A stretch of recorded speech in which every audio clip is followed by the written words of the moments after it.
Meron tayong Christmas light. Solar powered. May solar siya. Pang lagay sa garden. Pantusok. Adjustable. Tatanggal. Diba? Ang kanyang ilaw, LED.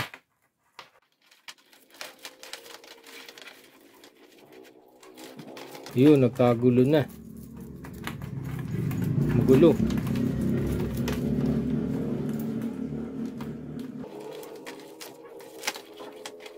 Nagulo na. Oh, naputol. Putol isa sa dalawa. Putol. Dahil sa bagyo. Ayun, ang dulo niya. At itong kabilang dulo, putol. At yung isa, ito, putol. Bali sa isang, apat. So, 4 na pin. 4 to.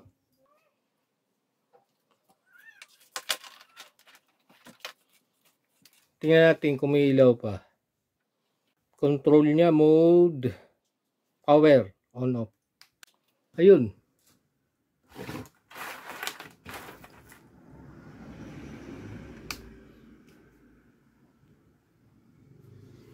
May ilaw pa siya, kalahati, putol. Ano gagawin natin? Yung kalahati, bakit na po dudugtong natin? Diba? Modes.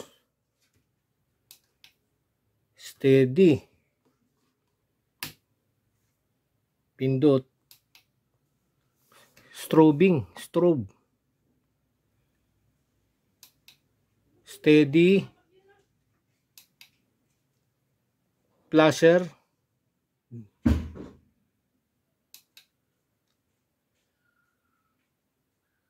Flasher, dimmer. LED, blinker, alternate, flash, steady, strobing. Oops.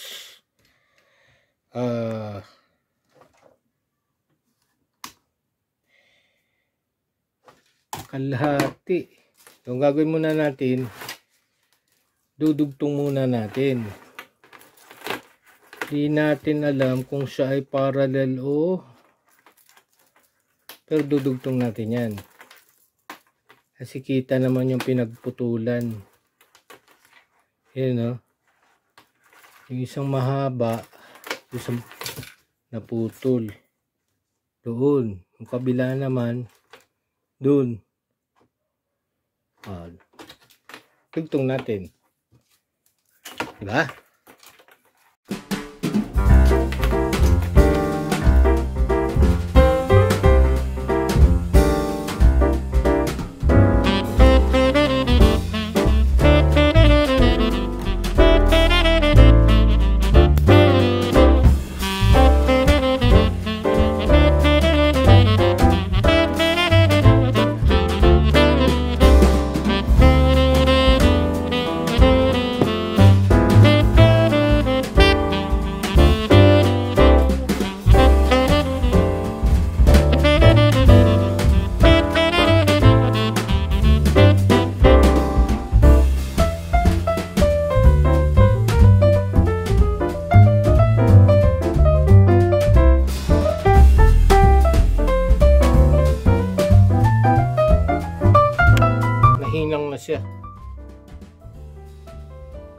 Nahinang na siya.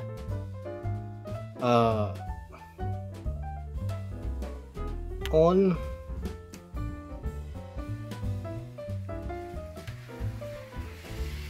May ilaw na siya.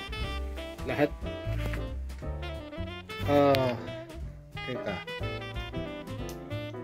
Yun o. May ilaw na.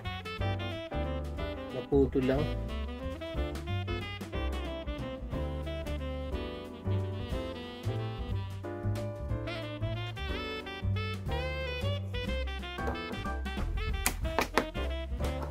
Tingnan natin yung kanyang load, kung anong kanyang connection.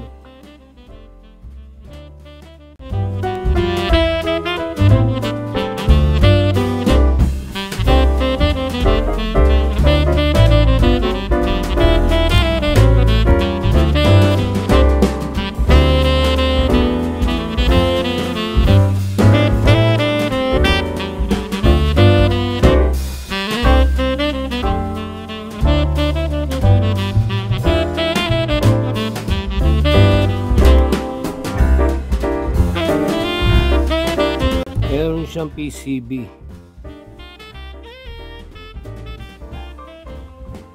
May battery. Nickel metal hydride. 600 mA ang 1.2 volts.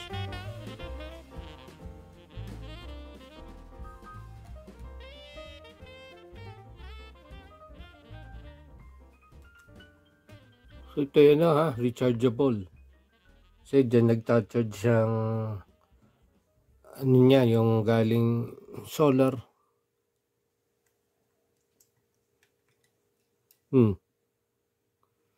Sambuo. Naka ano?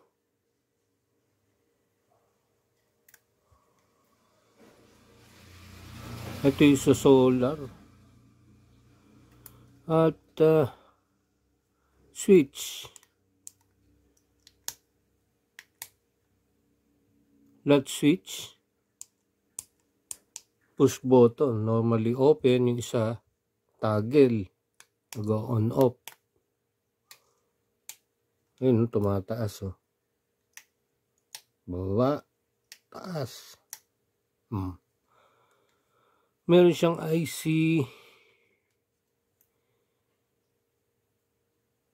2404D 12B801 2404D. Yung lalaman niya,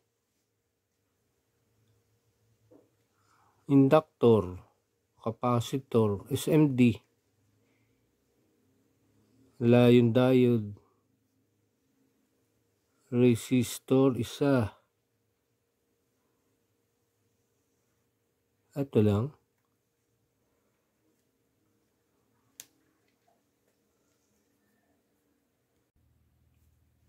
Ito na yung kanyang diagram.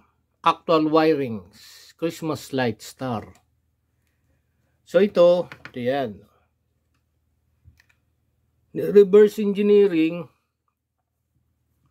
Equivalent circuit. Ito. Schematic diagram na. Reverse engineering. So ito ay ito. Yung LED niya, blue, orange, green, red, multicolor, many colors. Yung kanya mga pyesa dito, yung C3, ceramics, may inductor, yung inductor, may switch, meron sa solar ito, battery, LED. Oh, yan yung kanyang ano, actual. Dito tayo sa schematic diagram. Yung ano, yung LED, ano yun eh, meron siyang anode cathode. Yung anode A, cathode K. O, yan yung kanyang symbol, ganito, AK. Kuryente niya ang takbo from anode to cathode. O, yan ang kuryente niya. Gusto ko lang matandaan itong LED. Sa LED, mas maliit na plate. May plate dito sa loob, yun, plate. Parang ganun, no? Triangle. Yung malaking plate, yan ay cathode. O, dito, symbol niya. Anode, yung maliit. At ang symbol niya, may arrow. Ibig sabihin, light emitting diode, LED. Ito yun. Ang connection ng LED pala niya, 7-8. O ito, D1 to D20. D1 to D20. Nakaparallel siya. Ito. Kasi yung anode niya sa kasunod na LED connected din sa anode nito, star. Yung anode nito naka-connect sa anode, cathode, cathode. Anode, anode, cathode, cathode. So siya ay parallel. Kaya yung supply natin 600 milliampere hour. 600 milliampere. So dito 20 yung ilaw, 20 lights. Current in parallel nadi-divide. Eh ang current mo 600. Oh, i-divide mo ng 20 bumbilya. Oh, ilan ang sagot? Mga 30. Oh, kailangan kaya pa niyan up to 30. Kasi itong mga LED, ang kuryente niya, rating niya 20 milliampere. Kahit anong kulay yan, 20 milliampere, 20 milliampere, 20 milliampere, up to D1, D2, D3, D4, so on, hanggang D20. Ang magkakaiba sa kanila, di ba? Voltahe. Sa blue, ang voltage drop niyan, ang voltahe niya, mga 3 volts. Malakas ang kuryente sa voltahe yan. Yung orange, mga 2.5. Yung green, mga ganun din, 2.5. Pinakamababa yung red, mga 1.8 volts. Yun yung kaya niyang voltahe kada LED. Sa voltahe, magkakaiba. Oh. Eh, siya naka parallel. Isa yung voltage niya. Isa nga. Kasi naka parallel. Voltage in parallel equal. Current, kuryente naman in parallel divided. Yung current divided, kung dito yung supply galing sa 7, dun punta, dun punta, dun punta. 600 milliampere hour divided by 20 milliamps. Milliamps din yan. Halos mga yan. Times 10 yan, 20. Di mga times 30. Kaya niyan 30 lights.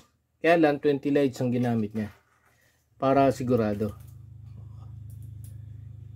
Dito naman, yung kanyang battery 1.2 volts.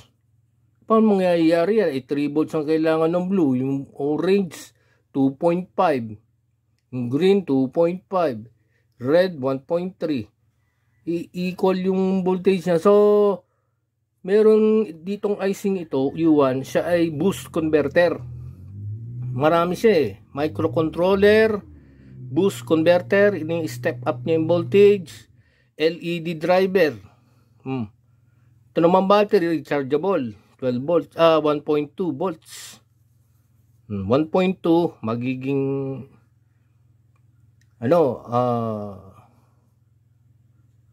isa na lang voltahe dito.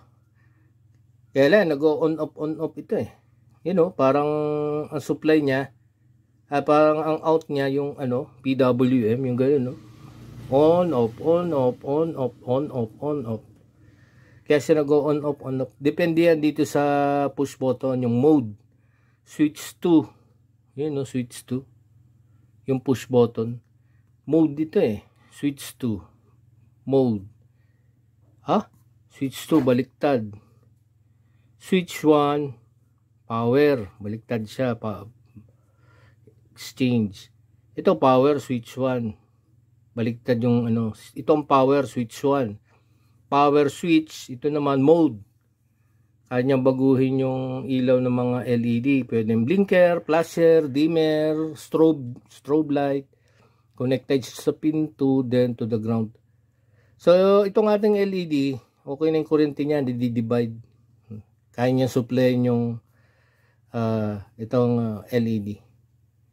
Ganun yun, tapos balik doon, pasok. Labas, dito labas sa 7. Then papasok sa 8, pin 8 ng IC. Ang IC niya yun. Meron siyang yung inductor. Kaya siya may pagka-boost converter. Binuboost niya yung voltage. Same time, current sense resistor. May clamping capacitor. Stabilizer. Ito, stabilizer din ng charging ng ito yung solar panel. S plus, S minus. S minus to the ground. Nakakonect sa pin 1. Itong pin 5 sa supply. May capacitor pa rito. Yan ay stabilizer din. O yan ang mga pyesa niya. Ngayon, sa operation niya, kailangan i-switch on mo. Kasi kung yan naka-switch off, naka-off yan, off, sarado. Wala mangyayari dito. Magcha-charge ba yung yung solar ba, kaya niya charge yung battery? Hindi. Kasi putol off. Kaya kailangan naka-on yan. Switch on mo. Yan, pag naka-switch on yan, yun, iilaw na LED. Susuplayan na niya yun. Itong supply niya. Kung yun naka-switch on o naka-on, once na lumiwanag, pag may liwanag, ang mangyayari dito, puputulin niya ito. Mawala ng puputulin niya. Ang mangyayari dyan, magcha-charge siya. Cha-charge yung battery. Ito, yan charge. Cha-charge siya pag may ilaw. Pero pag madilim, siya na ngayon magsusupply nung kuryente sa LED. Itong battery. So, i-charge muna niya. Kailangan lagi nakapindot ito on para mag-charge yung battery at umilaw yung LED. Pag hindi nakapindot, wala, hindi mag-charge yung battery, disconnected. So, yan yung kanyang circuit diagram. Diba? Ano nangyari? Naputol yung anode to anode, cathode to cathode. Ulang sira yung pyesa, itong naputol lang yung wire. So, yan ang ating reverse engineering ng ating solar Christmas lights pang garden. Dito nga pala sa LED output, ito. Hindi siya lahat anode to anode, cathode to cathode. Ito yun 10 anode to anode, 10. At 10 pirasong cathode to cathode. So yung isa, papunta sa A to B. Ito namang 10 pirasong batch, papunta sa B to A. Papunta dyan, papuntang pabalik. Clockwise, ang mga takbo ng kuryente niyan, clockwise to the right. Ito naman to the left, pabalik. Counterclockwise. So, kaya-kaya siyang kontrolin ng LED driver. Microcontroller. So, kaya niyang i-assign na umilaw ito at saka yun. O kaya ito at saka yun. So, marami siyang option. Pwedeng lahat sila umilaw, pwedeng alternate, pwedeng 3 lang, pwedeng 5, pwedeng 4. So, yan ang kanyang connection.